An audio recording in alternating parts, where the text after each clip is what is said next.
Dalam memperkaya tafsir Pak Kiai agar selalu relevan dan nyambung dengan audiens. Lebih-lebih Pak Kiai menulis di media massa yang pembacanya amat heterogen. Dan juga ditambahkan dengan pertanyaan bagaimana cara Pak Kiai memahami suasana batin masyarakat. Ngaten Pak Kiai. Jawabannya, wallahu a'lam. Ya wes. Masuk saya suruh menjawab kabeh. Wallahu a'lam. Sekarang begini.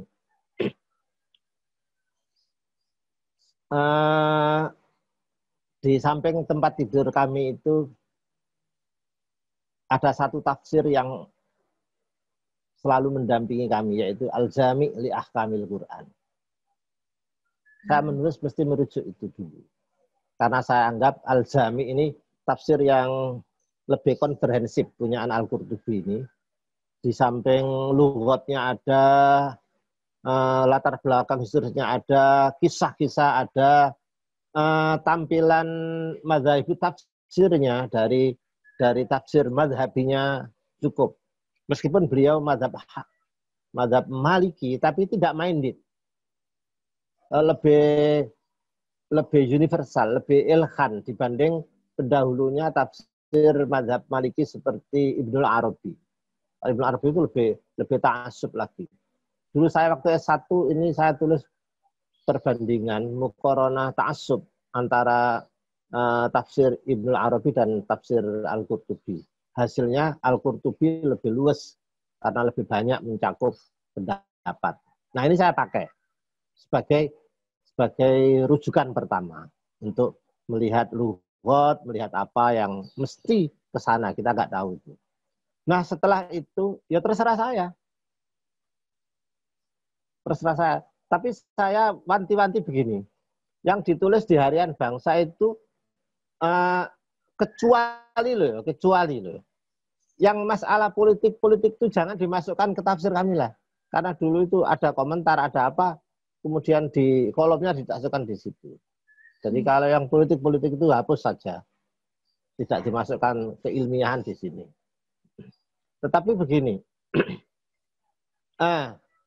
dari penulisan ini, sekian kali kasus, itu ketepatan ayatnya itu cocok gitu loh.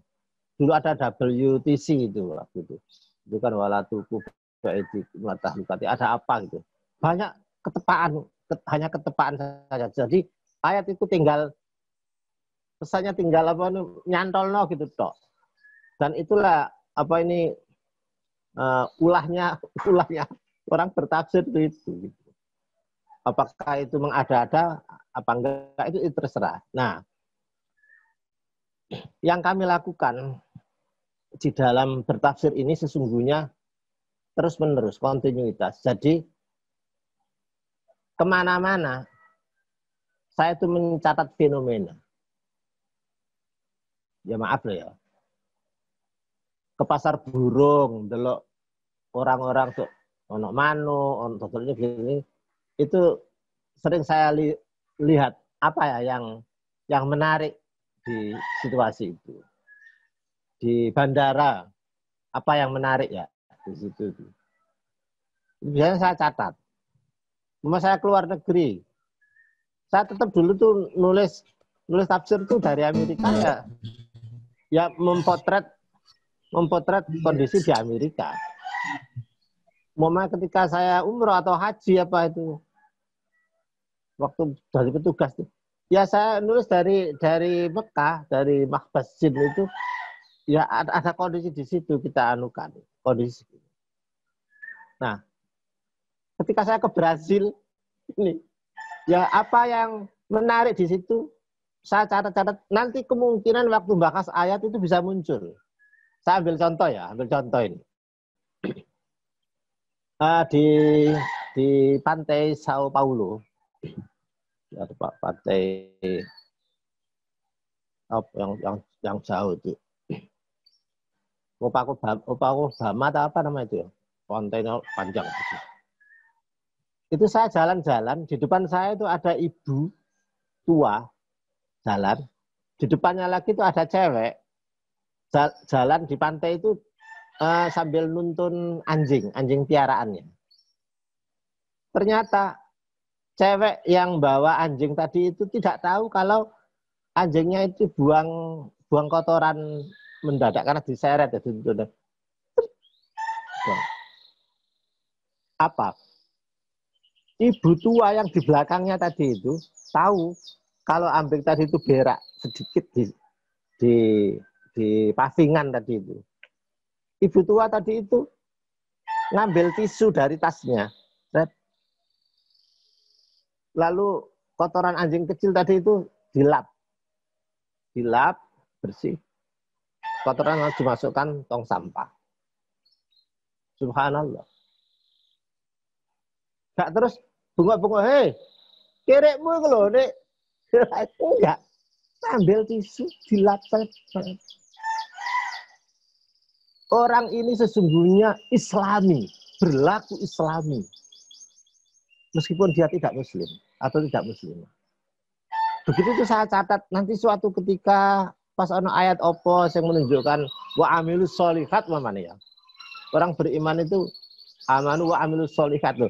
Amilus sholihat itu bisa saya contohkan wong tuwek sing ngelapi kotorannya itu amilus sholihat. Berkorol ganjaran itu kan soal lain. Berarti pokoknya fenomena apa yang saya lihat itu biasanya saya catat. Nah, gimana bang? Bertafsirnya itu suruh mengaktualkan. Yang mau tafsirnya aku gak kangelan rujukan. Tapi mengaktualkan itu loh. Memusingkan. Istiqomah itu berat. Deres Al-Quran, nunggu ngaji, sekolah, wirdan. Ya memang istiqomah berat. Tapi setahu saya yang paling berat itu istiqomah nulis setiap hari gitu. Bisa nulisnya tapi nek gak mood itu udah dine opo gak iso. Jadi aduh. Makanya saya mohon maaf loh ya. Maaf loh ya. Ada orang menempuh doktor. Dokter betul. Orang menempuh dokter ini yang diuji bukan hanya keilmuannya saja. Tapi kesabarannya, sikap tanggung jawabnya, bagaimana bersikap sebagai mahasiswa walaupun wis tuwek kepada promotornya itu harus bersopan-sopan, harus ngalah, diseneni, dikoreksi, dioret-oret, barang ada kesabaran. Jadi seorang dokter itu tidak hanya ilmunya saja. Tidak sama kan dengan dokter honoris causa. Ya memang orangnya hebat, tapi belum teruji dioret-oret barang ngono itu. Belum teruji. Tapi karena orang hebat, maka ada penghormatan yang hebat. Maka kami sangat apa ya, apresiasi. Ya, beliau orang hebat yang pantas, jauh lebih pantas dibanding kita ini. Itu satu contoh. Itu belum masalah yang lain apa saja. Maka tadi saya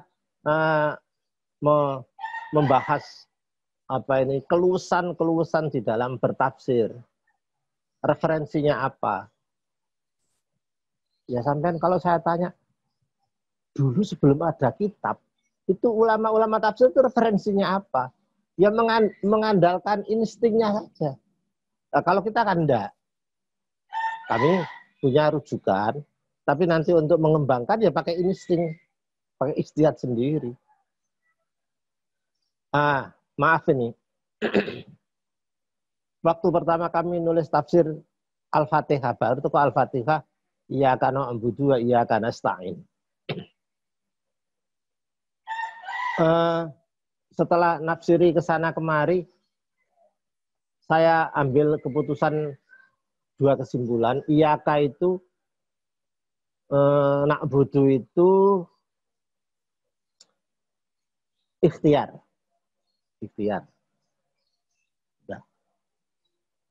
nasta'in,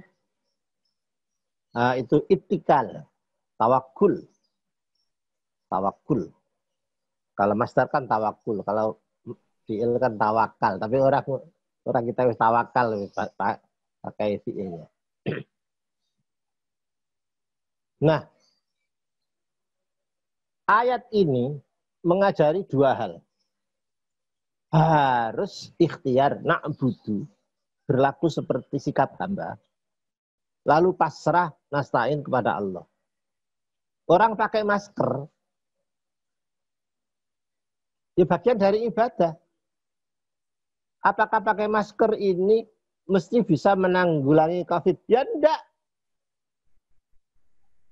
Itu sekedar ikhtiar. Apa susahnya orang sehat-sehat, wong tim dokter aja yang sudah maskeran, sudah begini, yang mati sapirang-pirang. Jadi ikhtiar kita itu kita lakukan secara sportif, tetapi bukan itulah yang menyebabkan kesuksesan. Kesuksesan ada di nasta'innya, keputusan Tuhan.